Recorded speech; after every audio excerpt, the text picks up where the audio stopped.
Buenas tardes, profesora. Voy a hablar sobre el ramo de sexualidad humana. Lo primero que tengo que decir, profesora, es que este ha sido uno de los ramos más hermosos que he tenido que estudiar en estos años. ¿Sí? Entendiendo que soy una mujer de 50 años que viene de una generación conservadora, patriarcal y machista. He vivido toda esa generación en mi propio ser, eh, estudiando, tratando de dar a conocer ciertos derechos que uno tiene por ser mujer.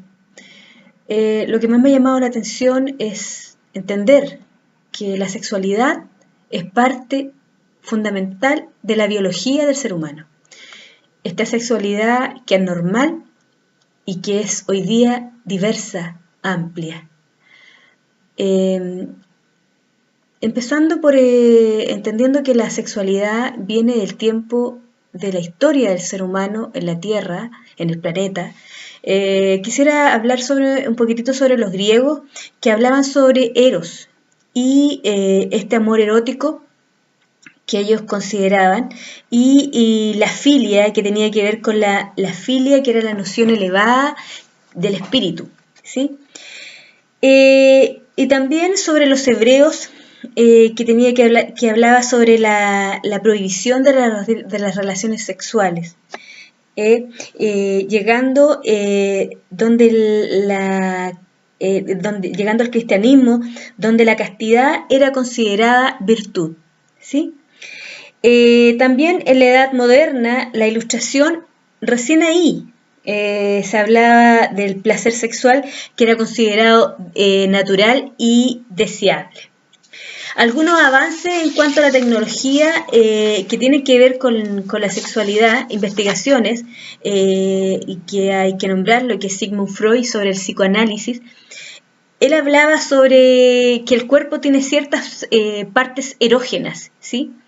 Y que tiene que hablaba sobre la etapa de la latencia, la etapa anal, oral, ¿sí? Y después viene Krauss Binks, que hablaba sobre que la masturbación era un acto dañino, ¿sí? Y en cuanto a los aspectos culturales, en Arabia Saudita, por ejemplo, la muerte a la persona que tiene relaciones sexuales con el mismo sexo. Y aquí se ve lo que tiene que ver con la cultura y la religión, cómo estos variables influyen en la vida del ser humano. Después estaríamos hablando de Nueva Guinea, donde los niños ingieren el semen de hombres mayores como parte de su cultura. En Sudáfrica, donde los besos son considerados repugnantes. En teoría, las teorías más importantes es la psicoanalítica, que lo habíamos nombrado, que tiene que ver con el líbido y el tánatos, que tánatos significa muerte y líbido significa alegría, energía, y que tiene que ver con lo sexual. En el cognitivo-conductual estaríamos hablando del condicionamiento clásico, también se da en la sexualidad. La teoría evolucionista, que tiene que ver con los orgasmos, que hacen que las relaciones sexuales sean más placenteras, ¿sí? Dentro de esto hay mucha historia sobre la sexualidad. Como antes, no tan lejos atrás, la mujer era considerada como un objeto reproductor, ¿sí? También podríamos estar hablando de tiempo atrás como la sábana santa, donde a través de un orificio el hombre podría introducir a su pene hacia la vagina de la mujer y no había ningún tipo de preámbulo, era utilizada solamente como reproductora, ¿sí?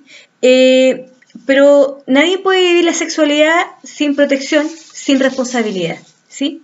Y tiene que ver con esto de distintas tipos de relaciones que se viven hoy día en el mundo, y que habla sobre las variadas relaciones sexuales, relaciones con el mismo sexo, las relaciones conyugales, polimorosas, las prematrimoniales y las extramaritales, amigos con beneficios y sexo casual, ¿sí? Pero insistiendo que se vive hoy día, hay que vivir la responsabilidad, hay que vivir la sexualidad con responsabilidad.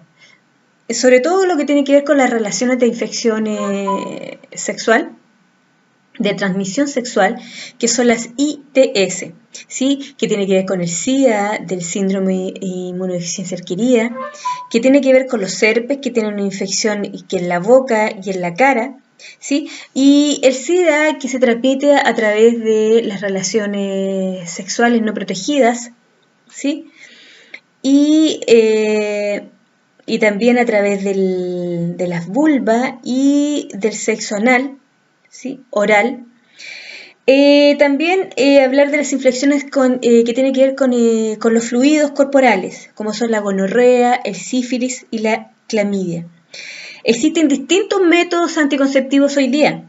Hoy día hay una alta gama de métodos anticonceptivos que se venden a través de las farmacias o a través de los CESFANES, donde la gente puede ir a buscar información y ir a buscar estos métodos anticonceptivos, ¿sí? Existen los condones femeninos, condones masculinos, abstinencia también como una manera de protegerse, barreras cervicales y los métodos hormonales, que son las píldoras, los dispositivos intrauterinos y también los anticonceptivos de emergencia, que vendría siendo la pastilla del día después.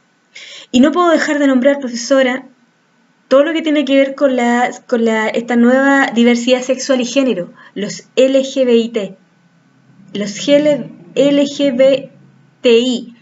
que tienen que ver con los matrimonios de igualdad, de matrimonios de homosexuales. Hoy día se está hablando sobre una ley en el Senado para el acuerdo matrimonial del mismo sexo, ¿sí? Y donde hay leyes hoy día que protegen a todo esto lo que tiene que ver con la diversidad sexual, donde yo personalmente estaba dando talleres en los colegios a todos los alumnos, con el derecho, aquí sale todo lo que tiene que ver con los derechos humanos, sobre la libertad de poder tener el sexo con la persona que yo quiera, sin importar que sea hombre, mujer, que sea el respeto mutuo al otro, independiente de su color, de su condición sexual. Esto es lo que tengo que decir en cuanto a lo que tiene que ver con el ramo de sexualidad humana, profesora. Muchas gracias.